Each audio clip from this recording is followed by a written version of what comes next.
Why does your mind prefer to see you sick rather than see you change? In the 1980s, the wellness market was living through the era of blind worship of the body. The focus was on six-pack abs, and the mind wasn't even part of the equation. It was exactly during this time that I joined Professor Edson Claro's historic dance and physical education group, actively participating in the integration of body and mind, which was uncommon back then. We already understood that movement was a path to deep integration with the mind, something most people ignored. More than 4 decades later, I see social media flooded with stage gurus selling the law of attraction and magical recipes for positive thinking, as if they had just discovered gunpowder. Since 2004, I have dedicated myself to studying neuroscience and the mind-body connection, and the plain hard truth is that your mind would rather keep you stuck in an old trauma or a toxic habit than spend energy to see you change. Our brain was not designed to make us happy or successful.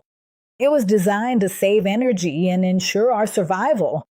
This mechanism is called homeostasis. For the brain, the behavior you've repeated for years, even if it's reliving a past trauma, sabotaging your leadership, or maintaining a toxic lifestyle, is a safe and familiar ground because it uses less energy. Change-in requires creating new neural routines. This is neuroplasticity. It means forging new pathways, and the brain hates spending energy.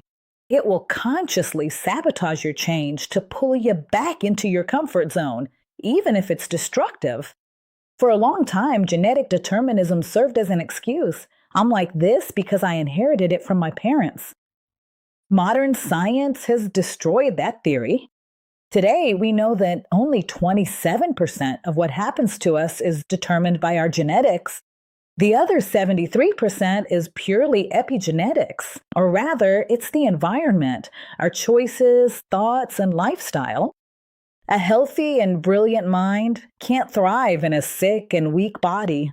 This is the mantra I've advocated in practice for over 40 years. Reliving past traumas and holding on to mediocre thought activates inflammatory genes and makes the body sick. On the other hand, mental training and body awareness change the way your DNA is read. You're the pianist. Your genes are just the keys.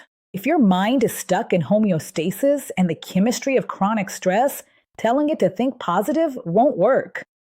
You need to figure out how the body and mind system works. That's what science today validates as embodied cognition, a deep understanding that the body also leads the mind. Feeling stuck? Stop trying to change just your thoughts. Straighten your posture, learn to breathe better, and get out of a sedentary lifestyle.